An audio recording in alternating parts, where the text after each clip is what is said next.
নমস্কার বন্ধুরা, সকলকে আমার চ্যানেলে স্বাগত। অবশেষে রাজ্যের সমস্ত পেনশনার এবং ফ্যামিলি পেনশনারদের জন্য একটি দুর্দান্ত সুখবর এলো।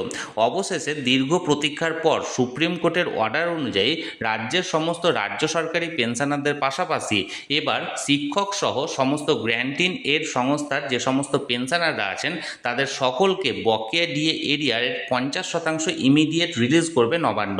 এই 50% বকেয়া ডিএ এরিয়ার খুব তাড়াতাড়ি রাজ্যের সমস্ত পেনশনার এবং ফ্যামিলি পেনশনারদের অ্যাকাউন্টে ক্রেডিট হতে চলেছে। একজন পেনশনার বা ফ্যামিলি পেনশনারে 50% ডিএ এরিয়ার হিসেবে কত টাকা পেতে চলেছেন আজকের ভিডিওতে বিস্তারিতভাবে আলোচনা করব।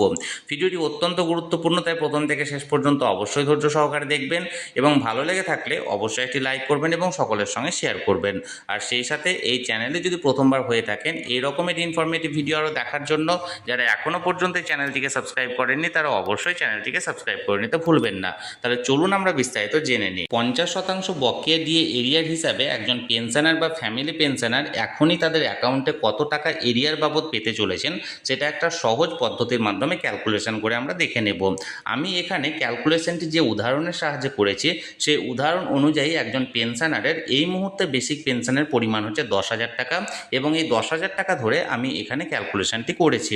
আপনাদের এই মুহূর্তে বেসিক পেনশনের পরিমাণ যেটা হবে আপনারা এই ক্যালকুলেশনে সেই পরিমাণটা বসিয়ে আপনারা হিসেবটি করে নেবেন। তাহলে চলুন আমরা দেখে নিই। এখানে দেখুন, এই হিসেবে আমি বেসিক পেনশনের পরিমাণ ধরেছি 10,000 টাকা এবং এই এরিয়ারটি ক্যালকুলেশন হবে এপ্রিল 2008 থেকে ডিসেম্বর 2019 এই মধ্যবর্তী সময়ে। আমি এখানে যে হিসেবের সাহায্যে দেখাচ্ছি দেখুন, এখানে এপ্রিল থেকে জুন 2008 অর্থাৎ এপ্রিল মে জুন এই 3 মাসে সেন্ট্রাল গভর্নমেন্টের সেই সময় ডিএর পরিমাণ ছিল 12%, যেটা রাজ্যের কর্মী এবং পেনশনারদের ছিল 2%। তাহলে বকেয়া থাকছে 10%। এবং আমি যেহেতু এখানে বেসিক পেনশনের পরিমাণ 10,000 টাকা ধরেছি, তাহলে 10,000 টাকার এই 3 মাসে অর্থাৎ এপ্রিল মে এবং জুন এই 3 মাসে বকেয়া বাবদ দাঁড়ায় 3,000 টাকা, অর্থাৎ টোটাল বকেয়া বাবদ দাঁড়ায় 3,000 টাকা এই এপ্রিল মে জুন 2008 এই সময়সীমার। এবার সেই অনুযায়ী আপনারা দেখুন, জুলাই থেকে অক্টোবর 2008 এই সময়সীমার মধ্যে সেন্ট্রাল গভর্নমেন্টের ডিএর পরিমাণ ছিল 16%, যেটা রাজ্যের কর্মী এবং পেনশনারদের ছিল 6%, যেটা বকেয়া ছিল 10%। এবং এই 10%-এর হিসেবে 10,000 টাকা বেসিক পেনশনের একজন পেনশনার বা ফ্যামিলি পেনশনারের এরিয়ারের পরিমাণ দাঁড়ায় টোটাল 4,000 টাকা। এবার দেখুন, নভেম্বর এবং ডিসেম্বর 2008 এই 2 মাসে এই সময় সেন্ট্রাল গভর্নমেন্টের ডিএর পরিমাণ ছিল 16%, রাজ্যের কর্মীদের ছিল 9% এবং বকেয়াটা ছিল 7%, এবং এরিয়া দাঁড়াচ্ছে এই 2 মাসের জন্য 1,400 টাকা। এবার দেখুন, জানুয়ারি এবং ফেব্রুয়ারি 2009 এই সময়কালে সেন্ট্রাল গভর্নমেন্টের ডিএর পরিমাণ ছিল 22%, রাজ্যের এমপ্লয়ি এবং পেনশনারদের ছিল 9% বা 9%, যে ডিফারেন্সটা সেটা ছিল 13%। এবং জানুয়ারি এবং ফেব্রুয়ারি এই 2 মাসের জন্য ওই 10,000 টাকা বেসিক পেনশনার বা ফ্যামিলি পেনশনারের এরিয়ারের পরিমাণ দাঁড়াচ্ছে 2,600 টাকা।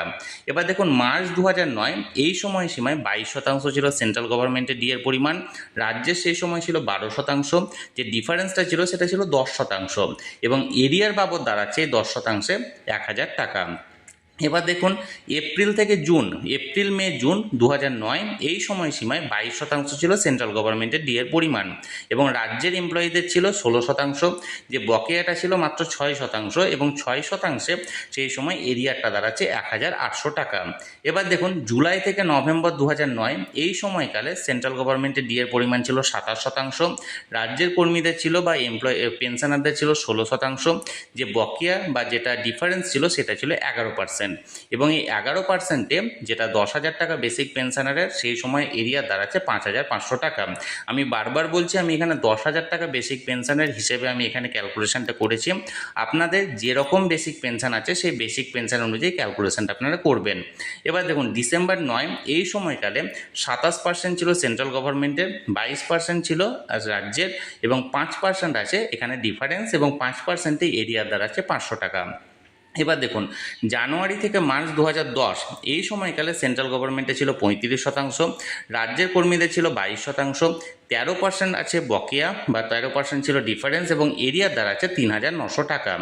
এবার দেখুন এপ্রিল থেকে জুন 2010 এই সময়কালে সেন্ট্রাল গভর্নমেন্টে ছিল 35%, রাজ্যের কর্মীদের ছিল 27%, ডিফারেন্স ছিল 8% এবং এরিয়ার দাঁড়াচ্ছে 2,400 টাকা।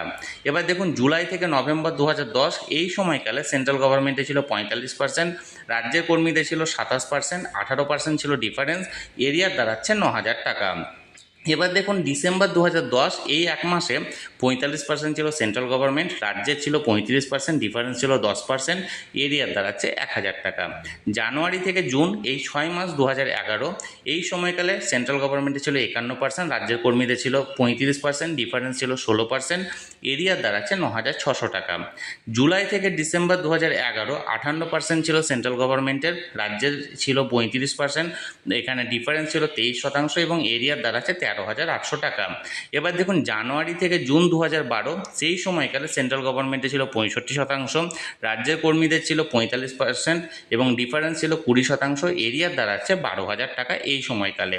এবার দেখুন জুলাই থেকে ডিসেম্বর 2012 সেন্ট্রাল গভর্নমেন্টের ডিএর পরিমাণ ছিল 72%, রাজ্যের সেই সময় ছিল 45%, ডিফারেন্স ছিল 27% এবং এরিয়ার হিসাবে দাঁড়াচ্ছে 16,200 টাকা।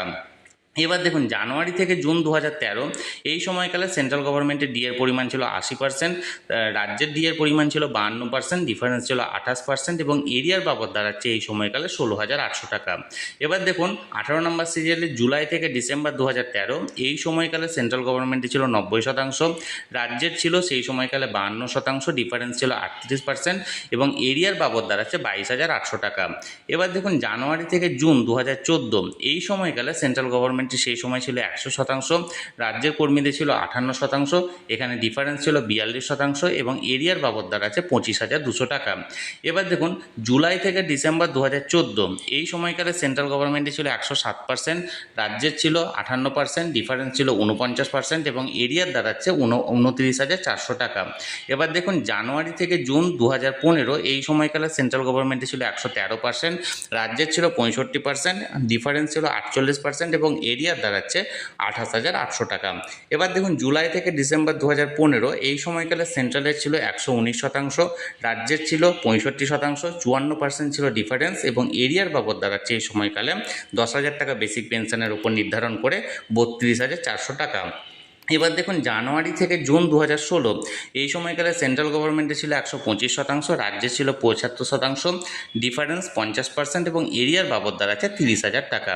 এবার দেখুন জুলাই থেকে ডিসেম্বর এই 6 মাস 2016 132% ছিল সেন্ট্রাল গভর্নমেন্টের, রাজ্যের ছিল 75%, ডিফারেন্স ছিল 57% এবং এরিয়ার হিসাবে এই সময়কালে দাঁড়াচ্ছে 34,200 টাকা। এবার দেখুন 25 নম্বর সিরিয়ালে জানুয়ারি থেকে জুন 2017 এই সময়কালে সেন্ট্রাল গভর্নমেন্টে ছিল 136%, রাজ্যের ছিল 85%, 51% ছিল ডিফারেন্স এবং এরিয়ার বাবদ সেই সময়কালে দাঁড়াচ্ছে 30,600 টাকা। এবার দেখুন জুলাই থেকে ডিসেম্বর 2017 এই সময়কালে সেন্ট্রাল গভর্নমেন্টে ছিল 139%, রাজ্যের ছিল 85%, 54% ছিল ডিফারেন্স এবং এরিয়ার বাবদ দাঁড়াচ্ছে 32,400 টাকা। এবার দেখুন এখানে জানুয়ারি থেকে জুন 2018 এই সময়কালে 142% ছিল সেন্ট্রাল গভর্নমেন্টের, 100% ছিল রাজ্যের, 42% ছিল ডিফারেন্স এবং এরিয়ার বাবদ দাঁড়াচ্ছে 25,200 টাকা। এবার দেখুন এখানে জুলাই থেকে ডিসেম্বর 2018 148% ছিল সেন্ট্রাল গভর্নমেন্টের, 100% ছিল রাজ্যের, 48% ছিল ডিফারেন্স এবং এরিয়ার বাবদ দাঁড়াচ্ছে এই সময়কালে 28,800 টাকা। এবার দেখুন জানুয়ারি থেকে জুন 2019 154% সেই সময় ছিল সেন্ট্রাল গভর্নমেন্টের, 125% ছিল রাজ্যের, 29% হচ্ছে ডিফারেন্স এবং এরিয়ার বাবদ দাঁড়াচ্ছে 17,400 টাকা। এবং লাস্ট জুলাই থেকে ডিসেম্বর 2019 164% ছিল এই 6 মাসের জন্য সেন্ট্রাল গভর্নমেন্টের এবং 125% ছিল রাজ্যের, 39% ছিল ডিফারেন্স এবং এরিয়ার দাঁড়াচ্ছে 23,400 টাকা। অর্থাৎ এই টোটাল এরিয়ার of pensioner as on 31 December 2019 অর্থাৎ 31 ডিসেম্বর 2019 অনুযায়ী 10,000 টাকা বেসিক পেনশনার যার ছিল তার টোটাল এরিয়ারের পরিমাণ দাঁড়াচ্ছে 4,65,100 টাকা। এবার এই মুহূর্তে 50% দেওয়ার কথা বলা হয়েছে, তাহলে 50% of the total outstanding arrears amount that is rupees 2,32,550 rupees will be paid now. অর্থাৎ এক কথায় বলতে গেলে 4,65,100 টাকার মধ্যে 50% অর্থাৎ 2,32,550 টাকা এই মুহূর্তে পেড করা হবে এবং সেটা স্লাইটলি ডিফারেন্স হতে পারে যেহেতু এটা একটা অ্যাডহক হিসাবে পেমেন্ট করা হবে। তাহলে এখানটায় 4,65,100 টাকা হচ্ছে যার বেসিক পেনশন 10,000 টাকা ছিল তার এই পরিমাণ দাঁড়াচ্ছে এবং তার 50% হিসাবে 2,32,550 দাঁড়াচ্ছে। এবার আপনাদের বেসিক পেনশনের পরিমাণ যেটা হবে সেই অনুযায়ী আপনারা ক্যালকুলেশন করে নেবেন। ফর এক্সাম্পল হিসাবে আমি এখানে দেখিয়ে দিচ্ছি, যার বেসিক পেনশনের পরিমাণ 10,000 টাকা তার দাঁড়াচ্ছে 50% এরিয়ার হিসাবে 2,32,550 টাকা। এবার ধরুন যার সেই সময় ছিল বেসিক পেনশন 9,000 টাকা, তাহলে তার আপনি হিসেব করবেন 2,32,550, এটাকে ডিভাইড করবেন 10,000 দিয়ে এবং যে পরিমাণটা দাঁড়ালো সেটার সঙ্গে 9,000 টাকা আপনি গুণ করে দেবেন। তাহলে দেখুন দাঁড়াচ্ছে এখানে 2,09,295 টাকা। এবার ধরুন একজনের বেসিক পেনশনের পরিমাণ হচ্ছে 5,550 টাকা, তাহলে তার কি হবে, সে একই পদ্ধতি অর্থাৎ টোটাল এখানে 50% ডিয়ারনেস অ্যালাউন্সের এরিয়ার হিসাবে 10,000 টাকা বেসিক পেনশনের উপর নির্ধারণ করে দাঁড়াচ্ছে 2,32,550 টাকা। একে প্রথমত ডিভাইড করবেন 10,000 দিয়ে, এখানে যে অ্যামাউন্টটা আসবে এবার আপনাদের যে হিসেব মানে অ্যাকচুয়াল অ্যামাউন্টটা আছে বেসিক পেনশন সেটা দিয়ে গুণ করবেন। ধরুন এই ক্ষেত্রে 5,550 টাকা যদি হয় তাহলে আমি এখানে 5,550 দিয়ে গুণ করলে দাঁড়াচ্ছে 1,29,065 টাকা, অর্থাৎ এই 50% ডিয়ারনেস অ্যালাউন্সের এরিয়ার হিসাবে আপনারা পেতে চলেছেন 1,29,065 টাকা। আশা করি বিষয়টি আমি বোঝাতে পেরেছি। তাহলে বন্ধুরা এই বকেয়া ডিএ এরিয়ার 50% হিসাবে আপনারা কত টাকা এখনই পেতে চলেছেন সেটা একটা সহজ পদ্ধতির মাধ্যমে আমি হিসেব করে দেখালাম। আপনাদের যদি কোনো রকম কোনো সমস্যা হয় বা বুঝতে অসুবিধা হয় আমাকে অবশ্যই কমেন্ট করতে পারেন, আমি চেষ্টা করব আপনাদের সকলের প্রশ্নের যথাযথ উত্তর দিতে। আর এই ভিডিওটি ভালো লেগে থাকলে অবশ্যই একটি লাইক করুন এবং সকলের সঙ্গে শেয়ার করুন। আর সেই সাথে এই চ্যানেলে যদি প্রথমবার হয়ে থাকেন এই রকমের ইনফরমেটিভ ভিডিও আরও দেখার জন্য যারা এখনও পর্যন্ত চ্যানেলটিকে সাবস্ক্রাইব করেননি তারা অবশ্যই চ্যানেলটিকে সাবস্ক্রাইব করে রাখুন। ধন্যবাদ, দেখা হচ্ছে পরের ভিডিওতে।